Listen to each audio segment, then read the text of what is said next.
You know, I always thought I had a pretty good handle on my life, until the night my wife let the truth slip. He's just a placeholder until something better comes along. That's what Olivia, the woman I'd been married to for 7 years, said. Her words cut right through the upbeat music and the happy chatter at what was supposed to be my 35th birthday party.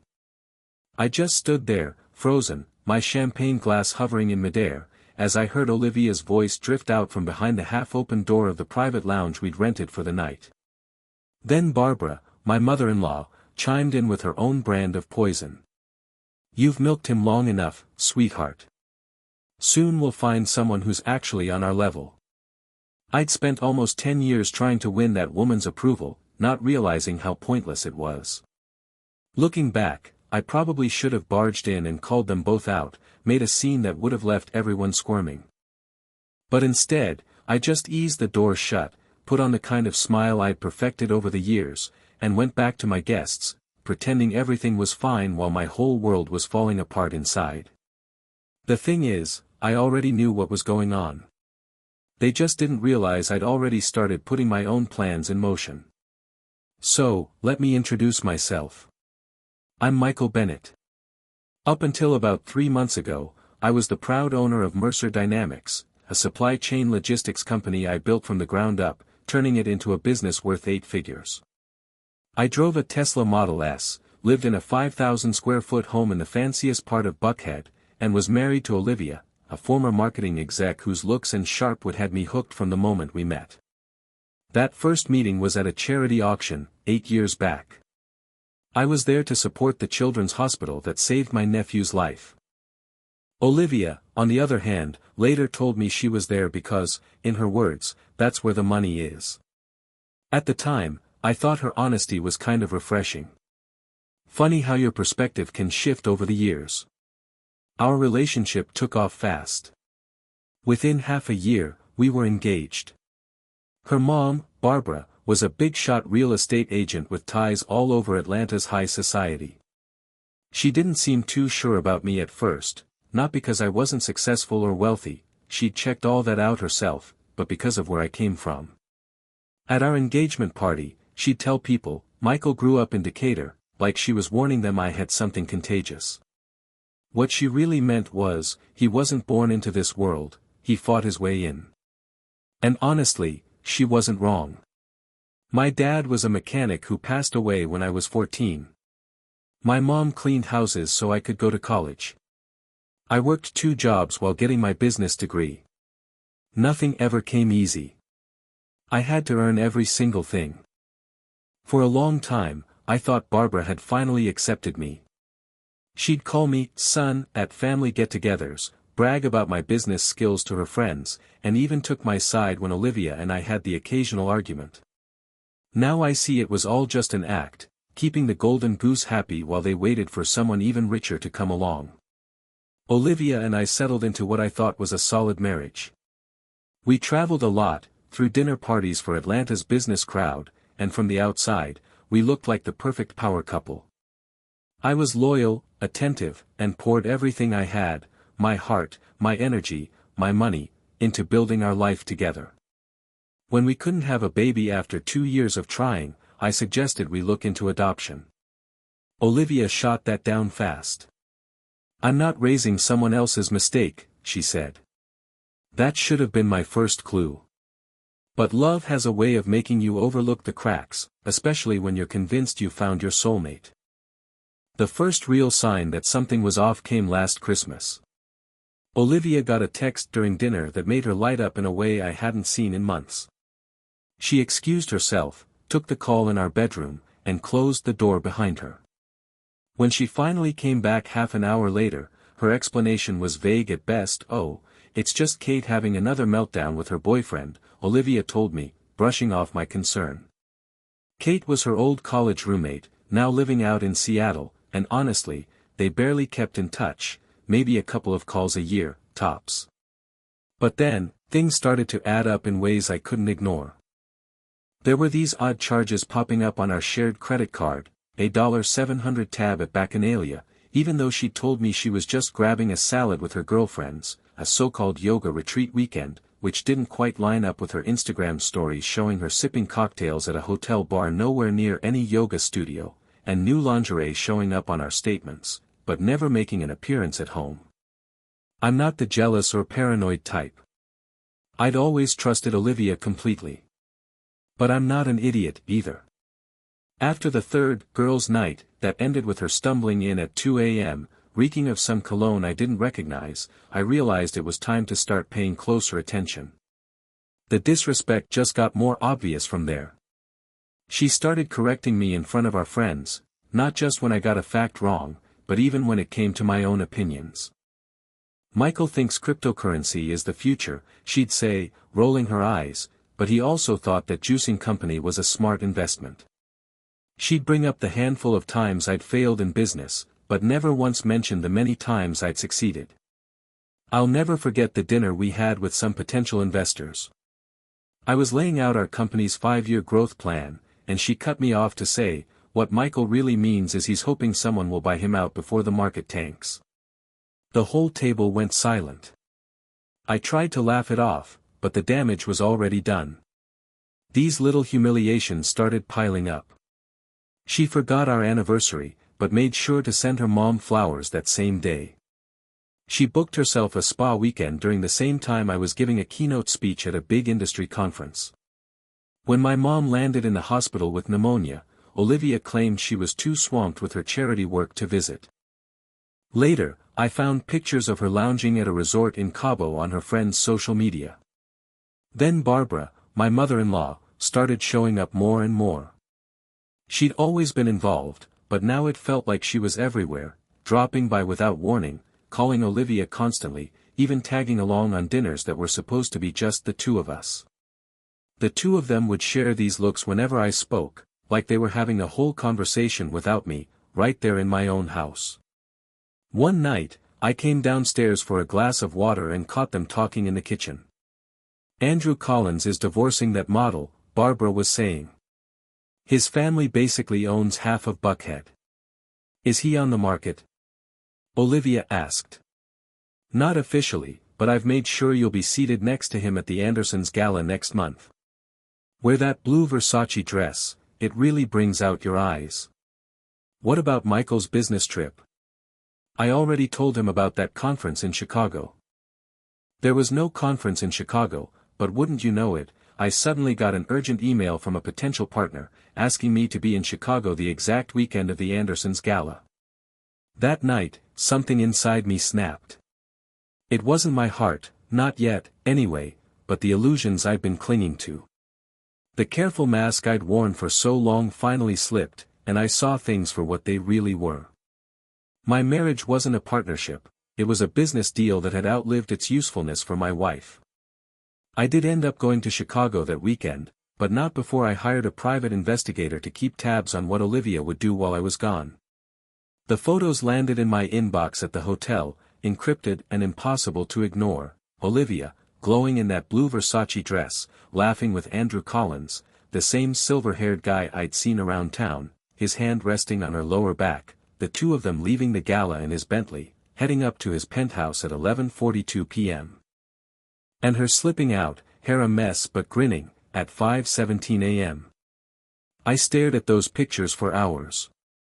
I wasn't even shocked anymore, that feeling had faded weeks ago. What I felt was a cold, sharp clarity. This wasn't just about her cheating. This was about years of careful manipulation. I was never anything more than a stepping stone, a placeholder, just a means to an end. At 6 in the morning, I picked up the phone and called my attorney. Richard, I need you to do a deep dive on everything, finances, legal stuff, the whole 9 yards, I told him. I want a breakdown of every asset, account, property, and investment. I need to know what's in my name alone, what's joint, and what I can actually shield. Richard's been my lawyer for over 10 years, so he didn't beat around the bush. Are we talking about a divorce here, Michael? He asked. I just told him, no, Richard, we're talking about survival. From that point on, I started moving with the kind of focus you see in surgeons, no wasted motion, no second guessing. When I got back home, I played my part to perfection. Olivia met me at the door, and I kissed her on the cheek like nothing was wrong.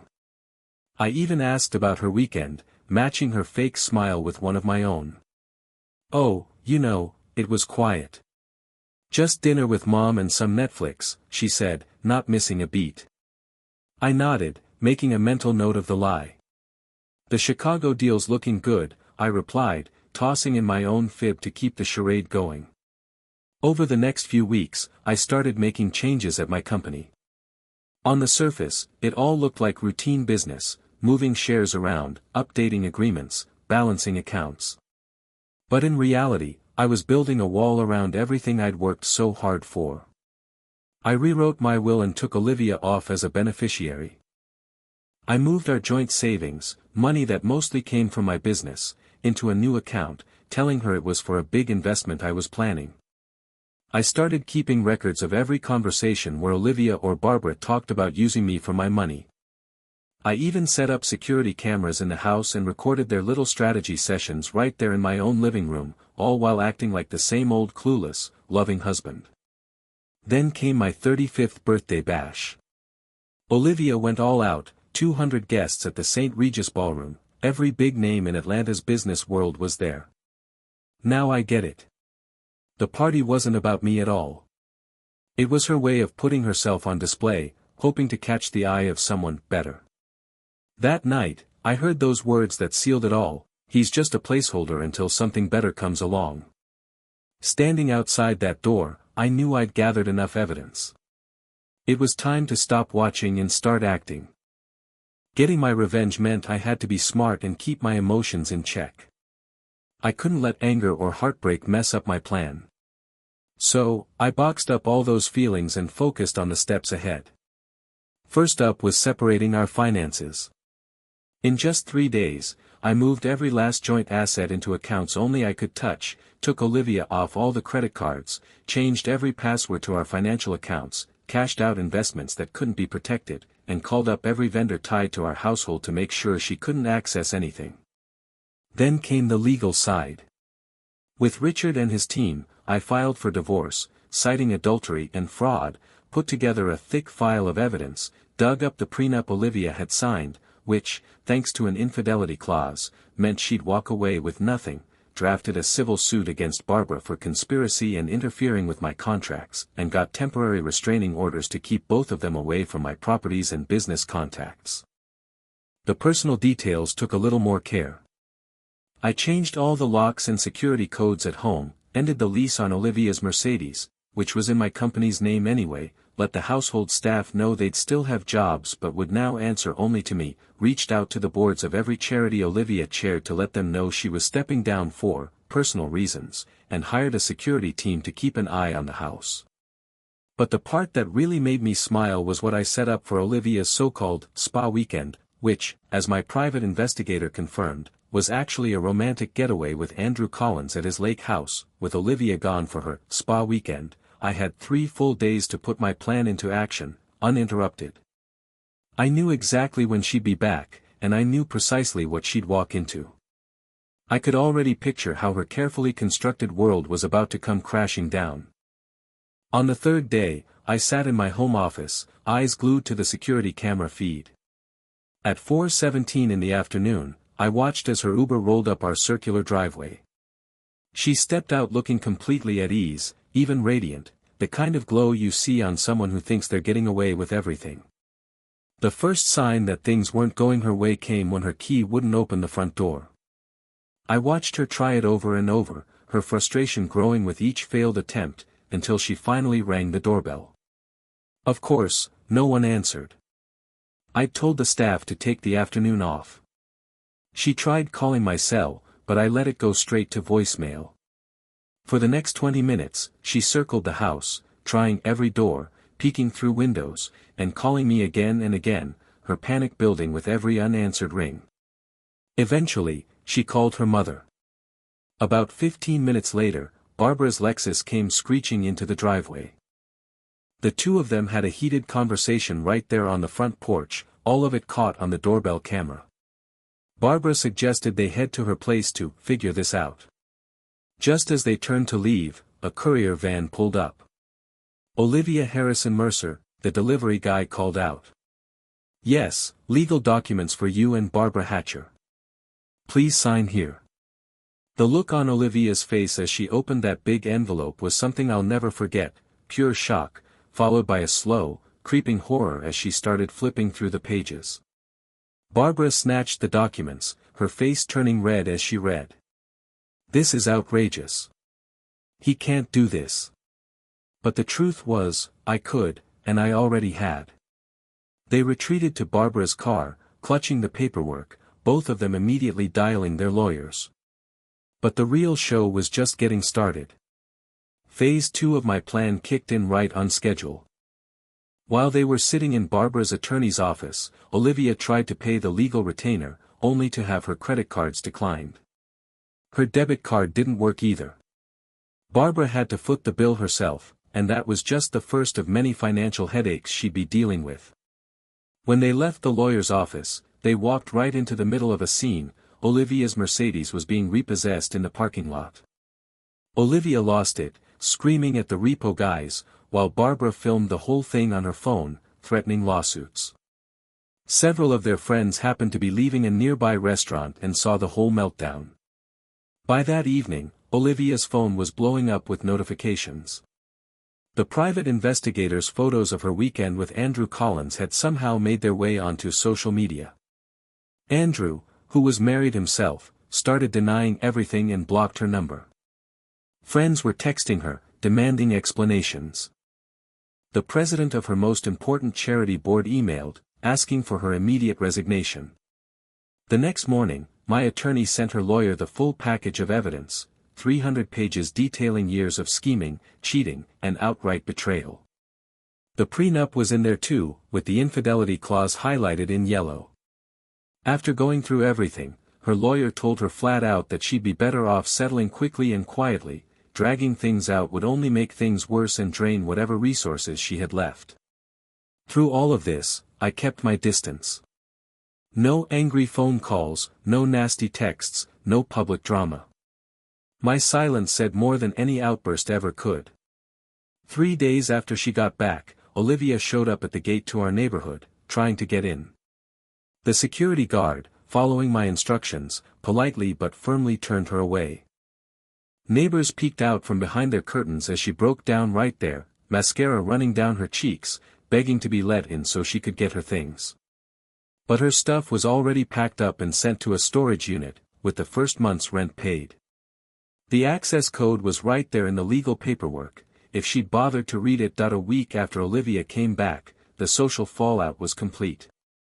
It was like watching a slow-motion train wreck, one I'd seen coming a mile away. Suddenly, the invitations stopped showing up.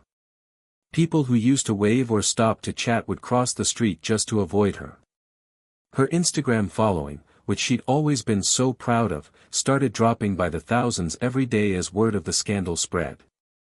Andrew Collins, the guy at the center of it all, conveniently left the country for what he called a previously scheduled business trip.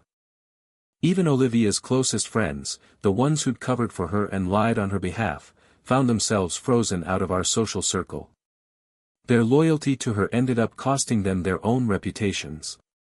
Barbara, my mother-in-law, wasn't spared either. The civil suit I filed against her was airtight. I had proof of her egging Olivia on, encouraging the cheating, and even plotting against me. She'd made plenty of nasty comments that crossed the line into defamation and tortious interference. For someone in real estate, reputation is everything, and hers was now in shambles. Clients started pulling their listings. Her own broker distanced himself. The Real Estate Association even launched an ethics investigation. Within 2 weeks, Barbara had her house up for sale with a rival agency, and within 3, she'd accepted an offer way below what she'd hoped for. The legal process moved faster than I ever expected, mostly because the evidence was overwhelming and Olivia didn't have a leg to stand on. The divorce was finalized in record time. The judge even commented on the extraordinary and calculated betrayal, and those words became part of the public record. Olivia walked away with nothing, not the house, not a dime in alimony, not even her wedding jewelry, since I'd bought it and reclaimed it under the fraud provisions. Barbara settled the civil suit by handing over what was left of her assets and signing a non-disclosure agreement that barred her from ever talking about me or my business again. By the end of the month, both women were completely, legally, and publicly ruined, and I hadn't said a single word to either of them. Our wedding anniversary landed exactly 1 month after Olivia's return from that disastrous weekend. In the past, we'd always celebrated with a private dinner at Bacchanalia, exchanged gifts, and reminisced about our vows. This year, I did something different. I hosted a charity gala at the same St. Regis ballroom where my birthday party had been held. The event was for foster children, a deliberate choice, considering how Olivia had dismissed the idea of adoption. The guest list was packed with everyone from our old social circle, top business leaders, and even a few celebrities who supported the cause. Olivia wasn't invited, obviously, but I knew she'd hear about it. The local press covered the event in detail, painting my philanthropic efforts as a story of resilience and inspiration in the face of personal hardship. I showed up alone, wearing a custom tux, and was immediately surrounded by people offering their support, and, to be honest, more than a few subtle hints of romantic interest from some very eligible women. I accepted their kind words with gratitude, but made it clear I wasn't looking to date. The truth was, I didn't know if I'd ever be able to trust anyone that way again. The night was a huge success. We raised over $500,000 for the charity. When it was my turn to speak, I talked about the importance of real, honest relationships and the need to support kids who don't have families. I never mentioned Olivia by name, but everyone in the room understood what I was really saying. As the evening wrapped up, my security team let me know that Olivia was outside the hotel. She'd been standing across the street for hours, watching guests arrive, wearing a cheap dress that was a far cry from her usual designer outfits. Her hair was pulled back in a plain ponytail, and she wasn't wearing any of the expensive makeup she used to swear by. For a split second, I thought about walking over, maybe saying something, just to close the chapter. But in the end, I got into my waiting car and left without so much as a glance in her direction. That night, after the gala, I found myself out on my terrace, a glass of bourbon in hand, just taking in the Atlanta skyline. The city lights stretched out in front of me, and for the first time in a long while, I felt a strange kind of peace. My phone buzzed, breaking the quiet. It was a text from a number I didn't recognize. "Please, Michael, can we talk? I've lost everything." I didn't need to guess who it was. I blocked the number without a second thought. The truth was, Olivia hadn't lost everything, she'd thrown it all away. She'd tossed aside the life we could have built, the trust I'd given her, and the love that, at least for me, had been real. Some betrayals are just too deep to forgive. Some wounds never really heal. And some people, no matter how much you once cared, just don't deserve another chance. The next day, my mom called. She'd seen the news coverage and was worried. "Are you all right, honey?" she asked, her voice as warm and steady as it had always been, the same voice that got me through every tough spot in my life. "I'm getting there, Mom," I told her, and I meant it. She gave me the kind of advice only a mother can. Revenge might feel good for a while, but eventually you'll have to let it go, for your own sake. She was right, of course. Getting even hadn't filled the hole Olivia left behind. It hadn't fixed my ability to trust, or made me feel whole again. But it had brought a kind of justice. It set things right in a world where Olivia and Barbara thought they could use me and toss me aside without a second thought. It proved I wasn't just a placeholder. I was the prize they'd been too blind to appreciate. 6 months later, I sold Mercer Dynamics for $4.95 million. I gave a big chunk of it to organizations that help kids aging out of foster care, and invested the rest. I bought myself a simple house on the coast, nothing flashy, just peaceful, and finally started writing the book I'd always talked about. Little by little, I found my way back to happiness. Every now and then, I'd hear something about Olivia or Barbara. Word was, Olivia was working as a sales associate at a mid-level department store, and Barbara had moved down to Florida to live with her sister. Their dramatic fall from grace became a cautionary tale in Atlanta's social circles. I never spoke publicly about what happened. I didn't need to. The facts spoke for themselves, and my silence said more than any angry words ever could. On what would have been our 10th wedding anniversary, my attorney forwarded me a letter from Olivia. She still didn't have my address. The letter was full of apologies, explanations, pleas for forgiveness, and a request to meet. I read it once, then tucked it away in a drawer, right next to the only photo of her I'd kept, our wedding day, back when I still believed in forever. Maybe one day I'll answer her. Maybe, with enough time, the anger will fade and I'll want closure. Maybe I'll even want to hear her side of things. But not today. Today, I'm nobody's placeholder. Today, I'm just, finally, free.